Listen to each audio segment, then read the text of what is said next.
Welcome, ladies and gentlemen, in the first online Global Social Entrepreneurship Conference.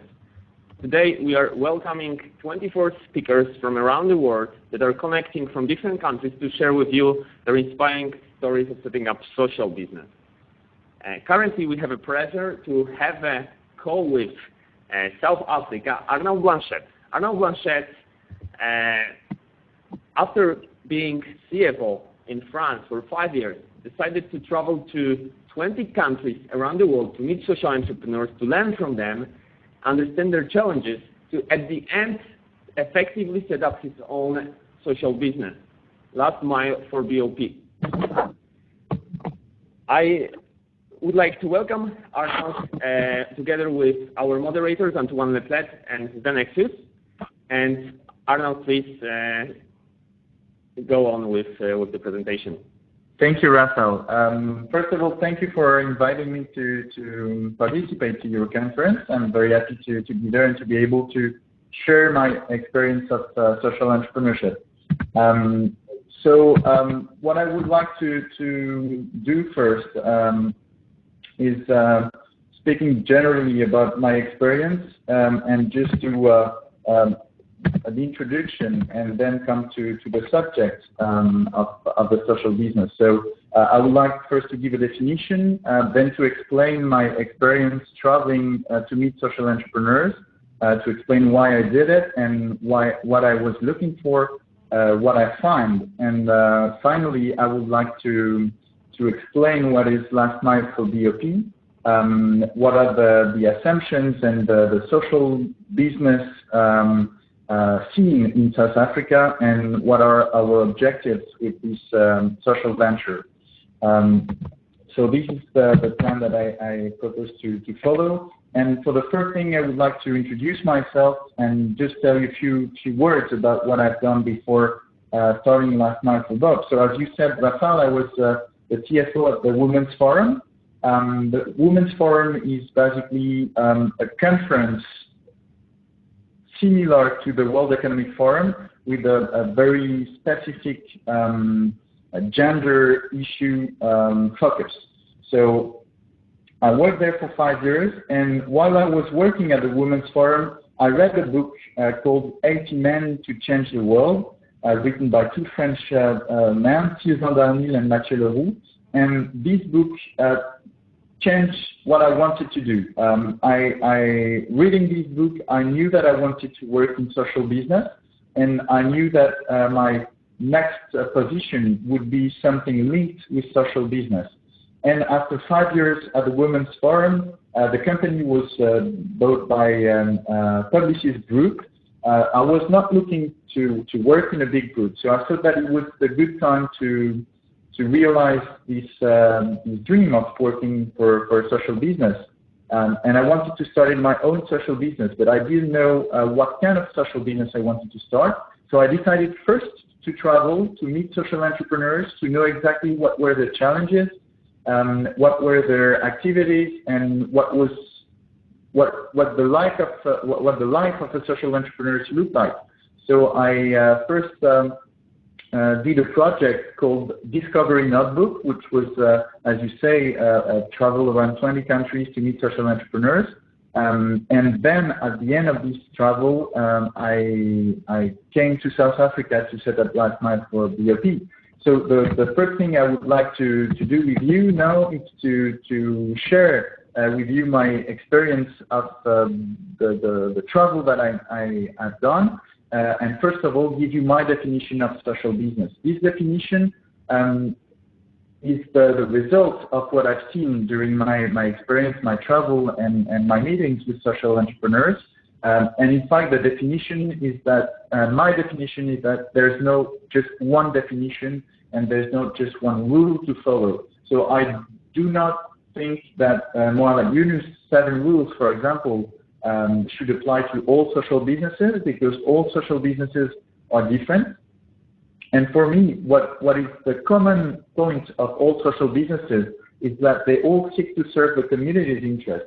In a way or another, it can be very different. It can be more some environmental issues or some social issues whatever it can be, but the only common point is that they try to serve the community's interest first and not profit maximization.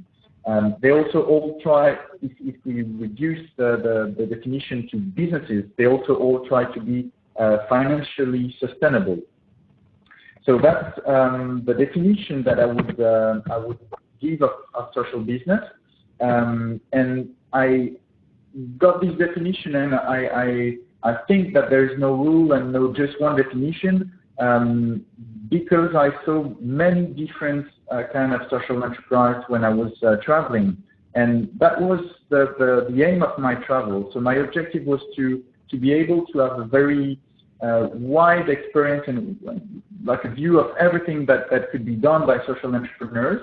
And of course, traveling was also a very personal experience, and I wanted to visit all the countries where I've been. It was not just a social entrepreneurship travel. But after all, I thought that it was very interesting to have this social entrepreneurship side and aspect on this world tour. I found that the sector of the social business was interesting because you meet very different kind of people, very different business models, so it's very intellectually challenging. It's very interesting to learn all that. It's also a very friendly sector. I was always surprised to send an email or to call someone and to be able to get a meeting the next day and just have a coffee with the CEO of a company.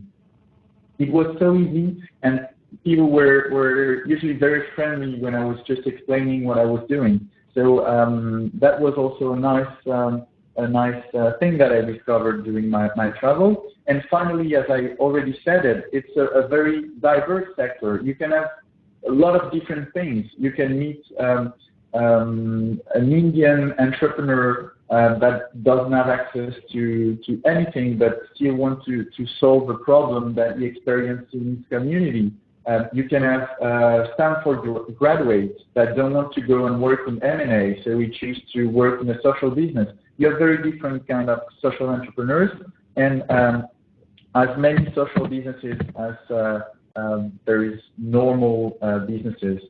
But what I really would like remember from this travel and from these meetings with social entrepreneurs is that all of them, or almost all of them, have some very interesting solutions. All of them try to solve a problem and just develop some creative solutions, creative business models to manage to tackle this problem. But even if they do their best, we must see that the social impact of social entrepreneurs is still limited. The poverty still exists. The disease are still spreading in Africa, Asia, or in other regions. There's still a lot of environmental issues, and all of that is not really solved yet, and it doesn't look like we will be able to solve it in the next 5 or 10 years if we just continue this way. So I saw a very limited social impact in all the social businesses I see. And for example, it's very difficult to just name one social business that would be global because they're not. They usually really struggle to scale. And I think that one of the explanation of that, one of the reasons, and that's what also I saw during my travel, is that there is a lack of collaboration between social businesses.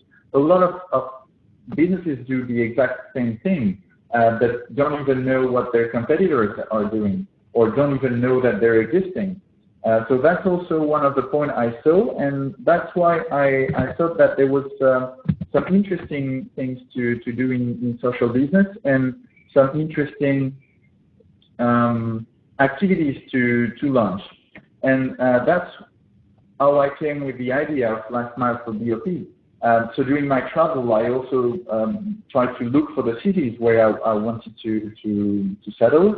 And I finally chose to come to South Africa, to Cape Town, because South Africa is a very interesting market of BoP, base of the pyramid, and I thought that it was a good place to set up my business. So what is Last Mile for BoP? Just in a few words, we try to distribute to the doorstep of everyone. It means that we want to go in townships and we want to go in rural areas. Everywhere where someone needs our product, we want to be able to deliver them. What kind of product do we want to deliver? We want to sell some income-generating and cost-saving product. This means a lot of things. It can mean solar lamps, it can mean sanitary pads, it can mean clean cook stoves, micro-insurance, microcredit, fortified food. I could just name hundreds of products like that help people to just improve their lives by either saving some cost or by giving them a new income stream. The common point between all these products is that they have to be specially designed for the BoP market. Why that? Because the BoP market has some very specific needs. And the first of them that I could give you right now is, for example, the credit solution that you have to link with your product, because you have to meet the very tight cash flow realities of the BoP market. So that's why it has to be specially designed for these people. And the last point of our activity, and something that I really want to care about, is to do everything in collaboration with existing organizations. There's no point to reinvent the wheel. It's much more interesting to use and leverage an existing distribution channel that goes, I don't know where, in a very remote village, instead of just trying to develop a new one. So what I want to do, for example, is to, as we said, piggyback with some trash collectors, use some postal services, use, for example, companies that manage to do this last mile distribution and master this activity, like Coca-Cola or like breweries in South Africa. There's a story in South Africa. We say that the government couldn't handle the delivery of some school books in 30,000 schools around Africa, South Africa, sorry. And some people said that they should ask the breweries to do it because they managed to deliver some beers every day in more than 30,000 bars in the most remote places. So that's just an example. Of course, it was a joke, but that's a good example to see that some of the companies have already an existing distribution network that could be leveraged to target these people and to distribute some new products to them. So that's what I want to do, and I want to work in collaboration with all the existing organizations. But well, what we, let's say our mission at Last Mile for BoP is to serve different kind of populations. Of course, our first target is the BoP market. We want to sell products that will change the life of the poor people in townships and in rural areas. Where I speak about poor people, I mean people that earn less than $4 a day. So that's our first target. We want to change their life, and they are our priority. But it's not our only target. As I said, we want to work with the existing companies and distribution network. And in that way, we want to assist the existing social entrepreneurs who sometimes struggle to be financially sustainable. And so we want to help them to get to this sustainability and to be financially sustainable. So how do we do that? We just ask them to partner with us so we can use their distribution network, we can use their knowledge of the community where they work, and we will give them a catalog of products that they can sell. So let's say that for the moment, the social entrepreneur is just distributing some microcredit or just some solar lamps. It's very difficult to be sustainable distributing just one service or just one product, because you have to set up your own distribution channel, for a very few, a volume that is not large enough to be sustainable. So our aim is to make this volume big enough to be sustainable for them. So to provide a catalog of like 100 products, to make sure before with field research that this catalog answer the needs of the population they are targeting, and then we work with them so they have some new income streams and they can become more sustainable. We can also do some consulting to help them to change their business model if needed, or to just improve the way they work and their business skills.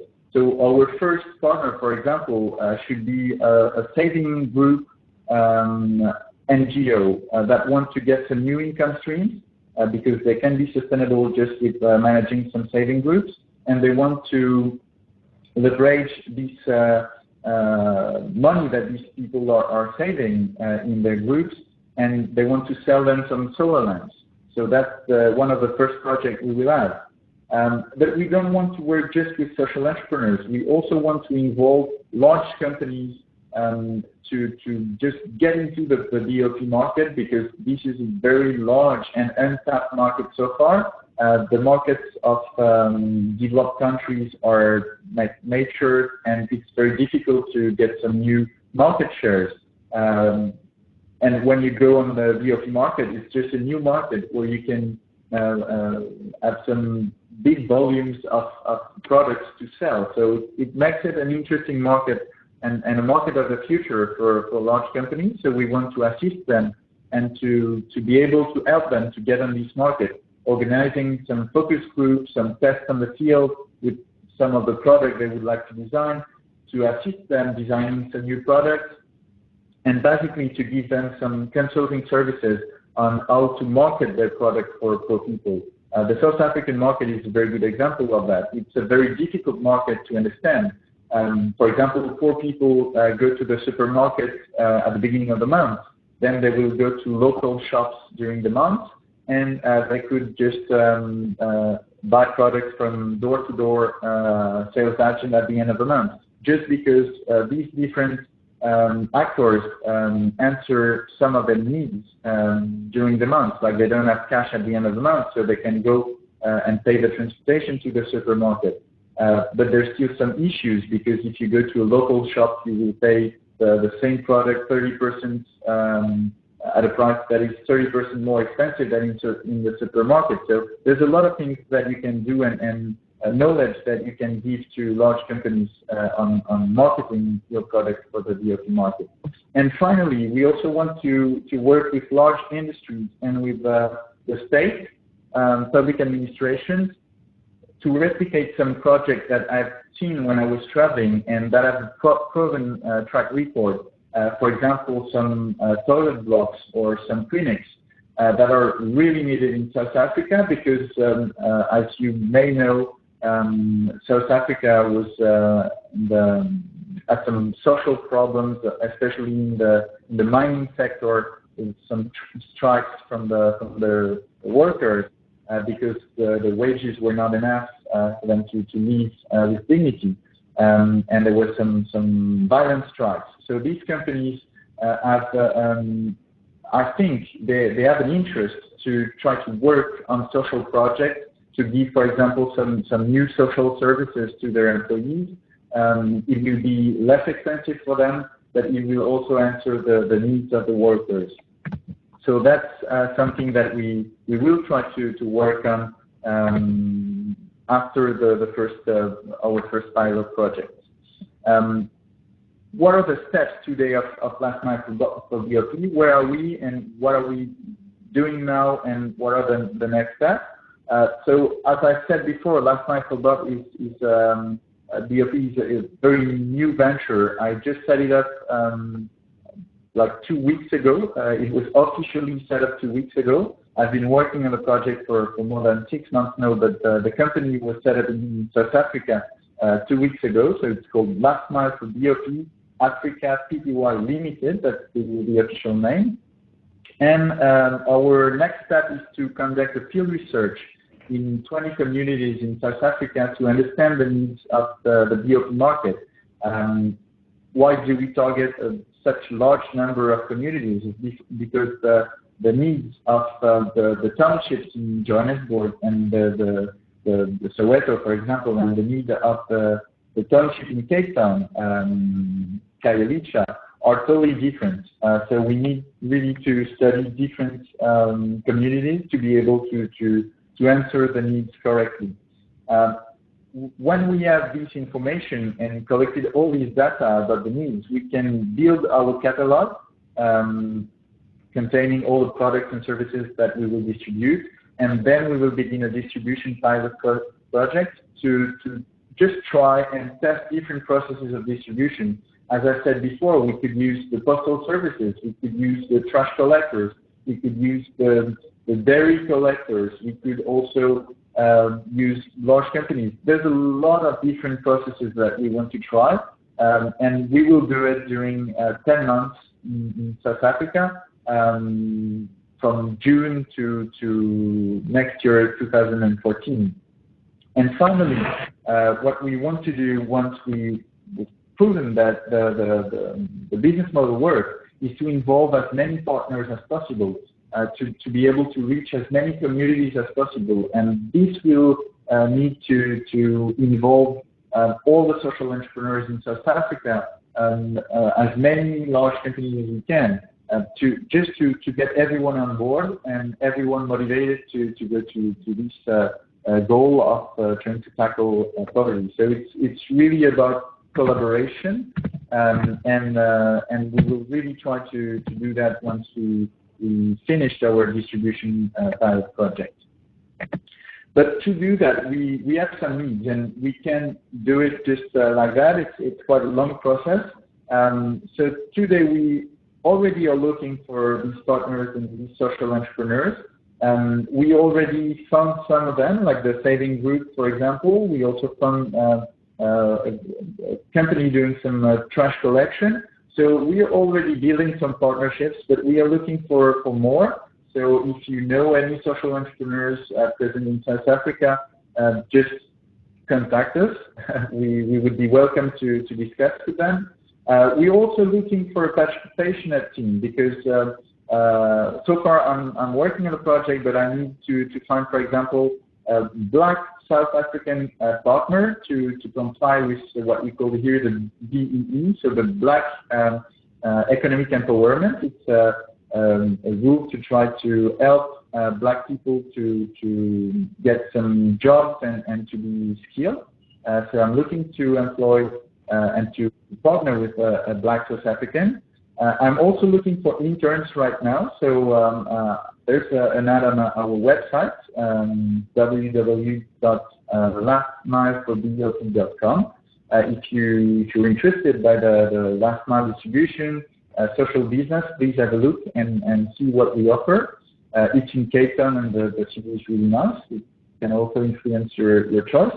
And we're looking for suppliers, because even if we wait for the market research and the field research to know exactly what products we will put in our catalogs, we want to build some relationships with the suppliers, and we want to find the best-in-class products.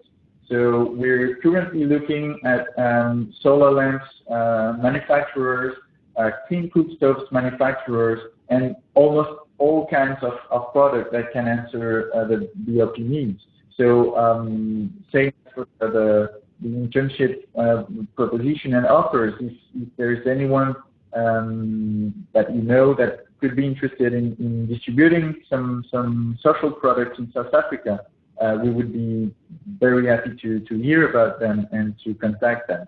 And finally, because it's also important, we need to find some investors. We don't want to find the investors right now. We really want to show that our business model works. So we will first do our field research, and once we show that it works with some communities and show that we just need volumes to be sustainable, then we will ask for investors to help us to get to these points. So that's the step that we have today. Finally, as a conclusion, what I would like to tell you, and that's the citation that I used on SENS24 website to introduce my profile. It's a quote of Georges Clemenceau, and I like this quote because it just shows that you don't need a lot of things to make change. You don't need to wait for many things to begin to try to make a change.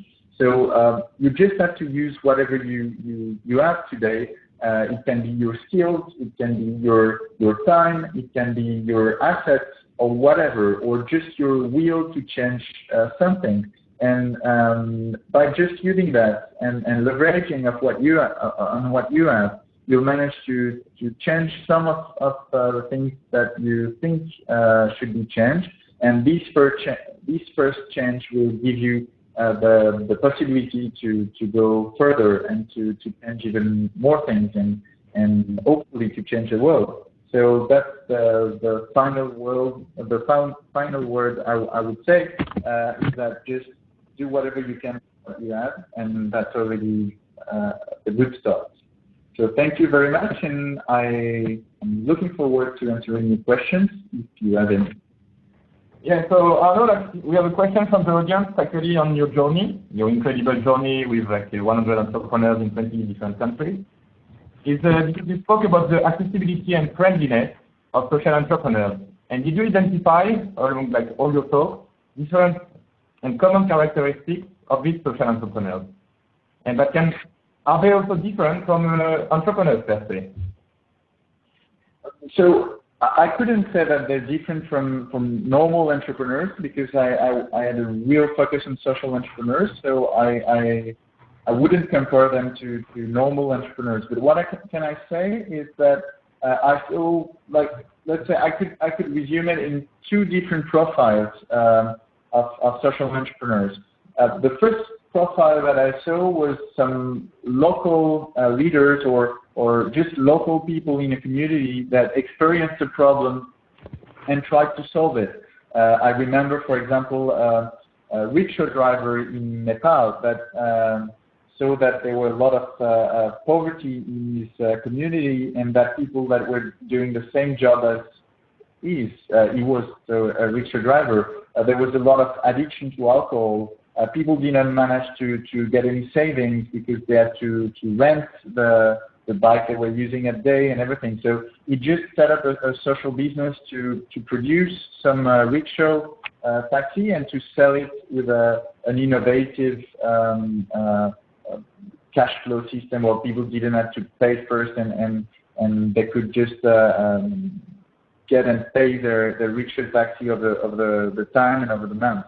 And it really changed the life of this community. So this is one type of social entrepreneur, some local guy that doesn't have business skills at all, but see a problem and is creative and just managed to change the way things are done. And the second profile that I saw was more business students, or at least people that were really skilled in business and that wanted to have more sense in their lives. So they just quit their job, or after their studies, they turned down some proposals to join merger and acquisitions firms, and they preferred to work on social business. And so for that, they formed a part of like second kind of social entrepreneurs that did not experience firsthand the problems, but have the skills to change the things. And so they set up businesses. If you go to San Francisco, you'll meet, well, that's actually where I met the most social entrepreneurs. It was so easy. There were dozens of social entrepreneurs everywhere. You just had to go in a cafe and you could meet a social entrepreneur. So that's the second profile of the social entrepreneurs I saw. But one of the common points of these two profiles is that they were both as friendly as the others. Like local guys and business guys were very friendly and very easy to talk to. So you are definitely part of the second type of entrepreneur, no? Well, I've never been a rickshaw driver. Yes, I would say that I'm more the second type. Yeah. And again, one last question about your journey, and after we go more maybe on last mile for BoP. It's because I think a lot of students like listening to us right now want to follow like the same path that you are doing and the same incredible journey. So how did you do it actually? How first this came to your mind? I want to travel in 20 countries and meet social entrepreneurs. And second, how did you sustain yourself during all this time? Mm-hmm. So the first part, how did I decide to do it? As I said, it's reading the book 80 Men to Change the World. It gave me the interest in social entrepreneurship. And once you have this interest, you need to go further and to know exactly what you want to do. The thing is, I wouldn't say that I had time, but I took the time. Like I quit my job and then I had time, obviously. So you just have to create the condition to be able to travel. And actually, I do not agree with people who say when you're doing this kind of travel, who say that you're lucky traveling around the world and meeting a lot of people. No, you're not lucky. You just did the steps to do it. The first step is to quit your job. Once you quit your job is to organize, or you can even organize your trip before quitting your job, but it's just easy steps. Of course, it can be easier if you just finish your studies and go directly into a travel, because I agree that if you have to pay your expenses, I don't know, if you bought an apartment, if you have a wife, and if you have kids, it's probably more difficult, but it was not my case. I was just living on my own in Paris, so it was very easy to quit my job and go and do that. So the only thing I would say is just when you know that you have an interest in social business and that you want to travel, just do it. You can go and travel easily. It doesn't require any special budget. You can just do it with. I saw some people that were doing it for well, I wouldn't say no budget, but you can still stop in every country and work in these countries. So it's very easy. You can do it whenever you want. Just do the step and take the decision to do it. And once you've taken the decision, just organize it. Okay, so I think with Rafa and Zenek, we are going to do a world tour soon. Exactly. Yeah. And now let's move maybe like to last mile for the BoP, because it's really like an amazing project, and I think it's a really ambitious project too. And Zenek has a few questions for you about it. Zenek? So, hello, I was disconnected. Do you hear me again? Yeah. Yep, we hear you. Okay, perfect. We hear you perfectly. Hello, Arnaud. This is Fred Foss speaking from Prague. Thank you very much for sharing this fascinating journey with us. It's quite amazing. If I understand correctly, I mean, if I were to summarize what Last Mile is about, I basically understand it as a wholesale distributor of products for BoP, right? Is that correct? You're right. Yes, you're right. Yeah, well, I would add something though. It's wholesale, but it's also the logistics to distribute the products. So wholesale is not enough. It has also to be linked with some last mile distribution. Understand. And if I then looked at the business perspective, I'm wondering, how do you guys intend to tackle the challenge of, let's say, a very broad focus, right? Because you intend to distribute a large amount of products from different areas. So what is your plan on taking up this challenge? Well, you're right. This is really a challenge. You can see from different businesses that try to do the same thing. I mean, I'm not alone in this sector. There's also leading goods. There's also Apinoy. There's a lot of lots. I would say like 10 companies doing that in the world, and all of them have different business models. Leading goods, for example, just use some door-to-door sales agents. Apinoy use some local stores to be able to sell a lot of different products.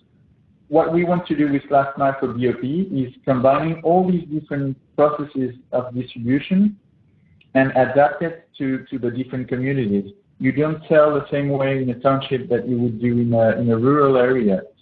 So I totally agree with you. It's a challenge. I can give you a final answer today because I still have to do the pilot project. But the aim is to find some creative ways to distribute this product and to be able to distribute a very large number of products. It can go from reading glasses to malaria pills, for example. And I totally agree that if you're someone from a township, you won't trust the sales agent that will sell BoP. Like, how can you be skilled in ophthalmology and be skilled at the same time in clean cook stoves? That's a challenge. But we can just try to find different distribution channels in the same place to do that. For example, sell the clean cook stove in the local shop and have a sales agent to sell the glasses. So we will have to be creative. I don't have a final answer to give you today, but I will in 10 months. If you just give me your contact details, I'll tell you how we do that. Wonderful, wonderful. So you mentioned that there are companies that are active in the same field, right? So basically wholesale and logistics. Wonderful. Yeah. Would you be able to name like 2 or 3 like best case practices that those companies are using? You have mentioned that you are trying to combine them. So is it possible to elaborate on this a bit more? Yes, of course. So the first one that I will speak about is Living Goods. Living Goods is based in Uganda, and they use a door-to-door sales agent model. In fact, they inspire their model on Avon. I don't know if you know this American cosmetic group, but they use the exact same model. And so this is a very interesting model. We will try to copy some of the things they've done and to collaborate with them. They're really friendly, and I had a couple of calls with them. I met them in London 2 weeks ago, also some of the representatives, and I really like what they're doing in Uganda. So we will try to get inspired by what they do. And one of the very interesting things that they do is a mobile platform to send some text message to pregnant women, for example, to tell them what they have to do at the 2nd month, the 3rd month, etc., or to send some text message to mothers of children that have malaria, to tell them that even if they feel better after 3 days, they shouldn't stop giving them the pills. So a lot of things like that are really interesting, and it's interesting to learn from their experience. Another company that I would like to talk about is Apinoy. Apinoy is based in the Philippines, and they have a different model. They sell through local shops. So they try to build a brand called Apinoy. Apinoy means Happy Filipino. And the aim is to transform all the local shops they have, or at least transform the ones that want to do it, into local shop that will provide the local people and the local communities with some social products and services. So that's also very interesting. And I just give the names of these 2, but there are like dozens of companies doing that. There's another one that is based in South America. There's a couple in Africa, and especially in East Africa, that are just beginning their activity right now. I think of Copia Global. I think of Organza, or this kind of company. So it's quite new, and of course, India is always a big market for that. So you have Drishti and Hybrid Solutions that are also companies that are on the same sector. Mm-hmm. Interesting. Thank you. And in fact, you are not only like a wholesale distribution in the company, but also at the beginning you have kind of a hub between a lot of different partners. You try to connect them, as you say, you don't want to reinvent the wheel. And you're also kind of an active lab, because you are trying a lot of different things. You want to get a deep pilot and a lot of different models. So you are all of this together in a way. Yes. Well, we try. In fact, we want to be sustainable. And to be sustainable, we have to have different activities because, just distributing some social products and services is not sustainable. It's not sufficient to be able to afford the distribution channels and everything. So that's why we want to be creative and to have some other activities like consulting for large companies, helping them to get into this market, trying to help existing social entrepreneurs. That also must make sense and must enable us to be sustainable. So that's why we try to do different things. And just to talk about the different processes and try and be a lab, you're totally right. We want to try a lot of things and to give the results like open source, to give it to everyone. And we want to do it scientifically. So we want to use, for example, the GPAL methodology to show what are the best processes to distribute any kind of product, and then share this information so our competitors, for example, can do it, or other people that would like to use this knowledge could do it, and then our social impact would be higher. I definitely think that the combination of Hub, Lab, and the website is like really going to create a great impact. I think it will need a lot of resources, financial resources, but also like from people. You will need like a big team. How are you with this, and what is your plan in order, like in terms of timeline? Yeah. How many are you right now, and how many do you think that your vision come true? To be honest, for the moment, we're one. Okay. So I've tried to hire some interns as soon as I can. So if there is anyone listening to this conference and that is looking for internship and that would like to relocate in South Africa for a couple of months, you're welcome to join. I'm also looking for, as I said, South African partners to develop the activity. And the other part of your question was what the step and how do we want to build it, because you will need a lot of resources. That's also why I want to partner with existing social entrepreneurs, because when you partner, you're not alone to get the resources. You can share the cost, and that makes it more sustainable. You can also, just the fact that you partner with an existing social entrepreneur that, for example, is doing some saving groups and already has the trust of the community, you will sell your product much more easily. You won't have to convince people that you're someone they should trust. They already trust the people that they see. So there's a lot of things in this partnership choice that we've made that will help us to grow the business more rapidly. Okay. And so just to give precise information, we're targeting 20 communities by the end of this year, and then we want to extend it by at least 30 communities a year. Okay. Ambitious plan. Good. Yes. We'll definitely advertise anyway your job offer everywhere we can. So we hope you will find like a lot of interns. Otherwise, we can send you around off 2 months. My pleasure. You're welcome. Yeah, I would love to join. And unfortunately, we have to end the call right now because we have the next speaker soon. But it was really interesting, and we hope we'll hear from you really soon. And that we will see like last mile of the BoP as a really successful company. Thank you very much, and I will keep you updated with our results. And if anyone wants to get some more information, you're more than welcome to just see our website, www.lastmileforbop.com, and there's all my contact details, so you can contact me. Great. Thank you very much, Arnaud. Thank you. Finished? Thank you very much.